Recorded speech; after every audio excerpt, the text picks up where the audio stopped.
Platiquemos de esto con Viri Ríos, analista política académica, colaboradora de este espacio. Viri, ¿cómo estás? ¿Qué tal? Muy bien, un gusto saludarlos esta tarde. Pues justamente esta idea de lo que se ha intentado antes, de lo que debemos haber aprendido de estas experiencias y de lo que se está presentando ahora, Viri, ¿cómo lo ves?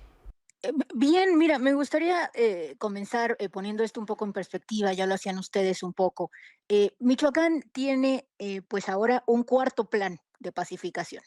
En los últimos 19 años se han presentado 4 distintos planes, cada presidente suele presentar el propio y Michoacán además pues sienta un punto de partida para muchas de las historias nacionales de violencia que vivimos en México. ¿Por qué lo digo? Porque pues es precisamente en ese estado en donde Felipe Calderón comienza su ofensiva en contra del crimen organizado al llegar al inicio de su presidencia. Es precisamente ahí donde se detona pues el escándalo, recordarán ustedes, de las autodefensas que posteriormente se identificaron pues en muchos otros estados, pero que aquí, digamos, su surgimiento en 2013, 2014, pues sí marcó, digamos, una forma distinta de tratar de atender las demandas sociales y de hasta cierto punto restaurar el orden, que por cierto, pues fue enormemente poco exitoso. Y ahora la presidenta Sheinbaum nos presenta su plan, que se centra en 4 ejes que ya son los mismos ejes que ella plantea a nivel federal. Lo acentúo porque, bueno, estamos en este caso viendo a la presidenta tratar de apagar un incendio, pero las herramientas, digamos, que están utilizando para hacerlo, pues se parecen mucho a las herramientas que ya llevan implementándose un año más o menos a nivel federal. La pacificación de Michoacán en este sentido, pues empieza como sentar una prioridad, digamos, a nivel nacional, pero no por ello se establecen, digamos, mecanismos distintos de lo que se está haciendo a nivel nacional. Esperemos funcione, pero y justo yo escribía esto el día de hoy en Milenio. Esperemos funcione, pero me parece que también si queremos reducir esta violencia del Estado, pues no podemos continuar utilizando las mismas herramientas, porque además el plan que presenta Sheinbaum, pues en algunos ámbitos se parece al plan que había presentado en su momento López Obrador y en otros se parece a los planes de Peña Nieto y de Calderón. De hecho, digamos que conjunta a ambas dimensiones, porque por un lado hablan de prevenir las causas por medio de servicios públicos, de atención a los jóvenes, de aumentar los programas sociales, en fin, y por el otro lado también hablan de este lado punitivo mucho más existente durante el peñanietismo y el calderonismo, de realizar más operativos y irse muy de frente, muy en contra del crimen organizado de la zona. Ahora, ¿dónde está el problema?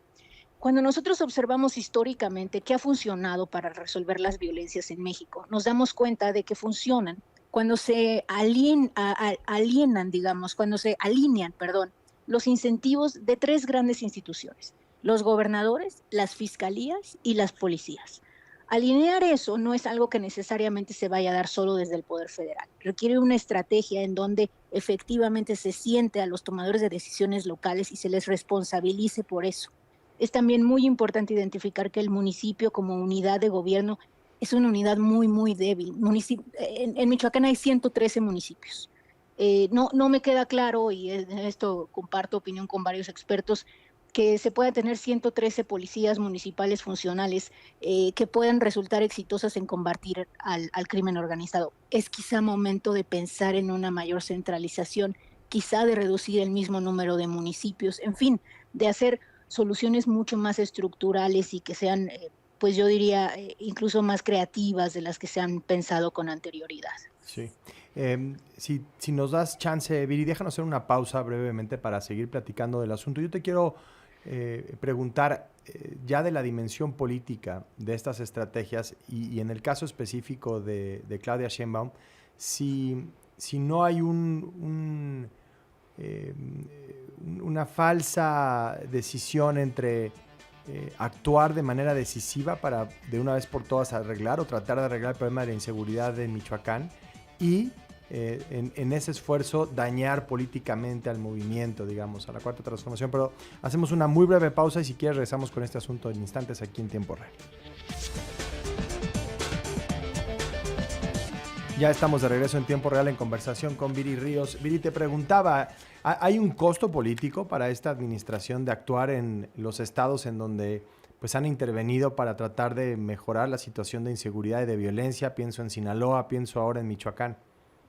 Yo diría, Enrique, que es al revés. El costo político es no actuar. Mm, Y si vemos lo que está sucediendo en Sinaloa, pues con los llamados que han hecho desde sociedad civil y desde muchos otros espacios para, por ejemplo, pedirle la renuncia al gobernador de Sinaloa, pues eso ha tenido un enorme costo para Morena.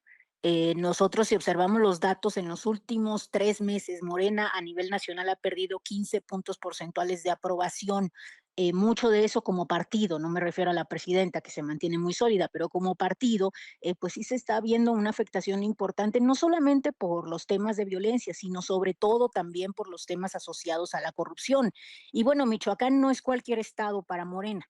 Morena pues tiene su fundación ideológica, digamos, en un partido previo, en el Partido de la Revolución Democrática, en el PRD, y Michoacán pues es uno de los primeros estados en donde el PRD tiene gobernaturas consecutivas. Logra en el 2002 una gobernatura con Lázaro Cárdenas Batlle, quien ahora trabaja muy de cerca con la presidenta Claudia Sheinbaum, y posteriormente con Leonel Godoy, quien también, pues, ahora no es morenista, pero pues sigue, digamos, siendo parte una de las figuras importantes dentro de la izquierda. Ahora hay llamados ahora también, y esto es muy importante, a la renuncia de Alfredo Ramírez Bedoya por parte de las personas afines a Carlos Manso y por parte de todas las personas que representan a su movimiento, el movimiento del sombrero. Y pues aquí también va a haber, yo creo que Michoacán se va a complicar bastante para Morena, incluso yo pondría sobre tela de juicio si es que ellos van a volver a refrendar la gobernatura de ese estado.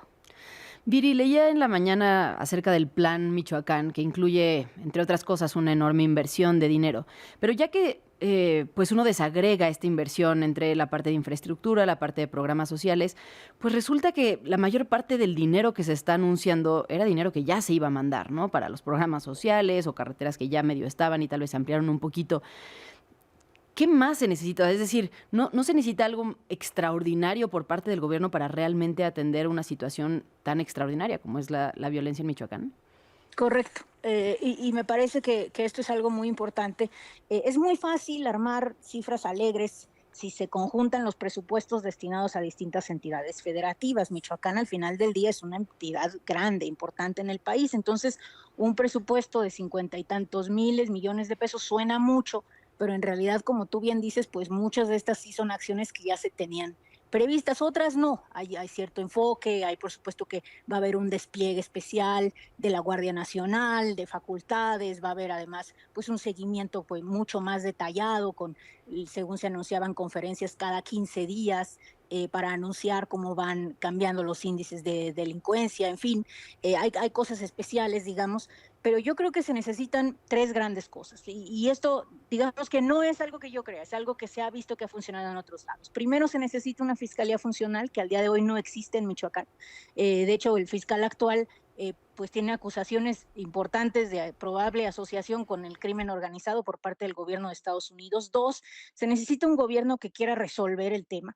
Y aquí es muy importante pues acentuar que Bedoya, el gobernador del estado, pues tiene que dar el paso adelante, un paso firme en realmente querer resolver este problema y en involucrarse directamente en la resolución del problema. Según sus últimas declaraciones, está dispuesto, esperemos que así sea. Y finalmente, una policía funcional. Mira, como les comentaba anteriormente, no se puede continuar teniendo 113 distintos policías municipales, todas ellas debilitadas y potencialmente, en el mejor de los casos, que no hacen nada, en el peor de los casos, asociadas con la criminalidad.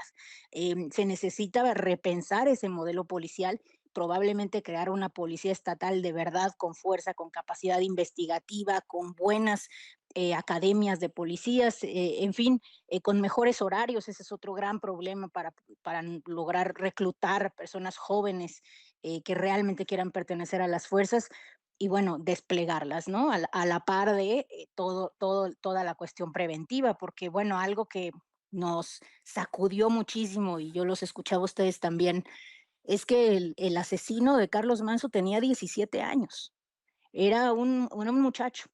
Eso quiere decir que pues se necesita también ahí mucha atención a, por ejemplo, escuelas de tiempo completo, a sistemas de atención para familias que tengan problemas internos de violencia, en fin.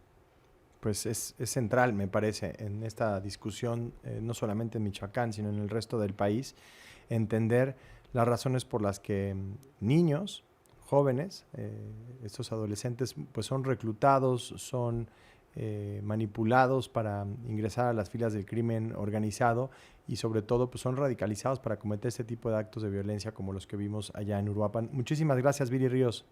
Gracias a ustedes, un abrazo. Un abrazo. Un abrazo.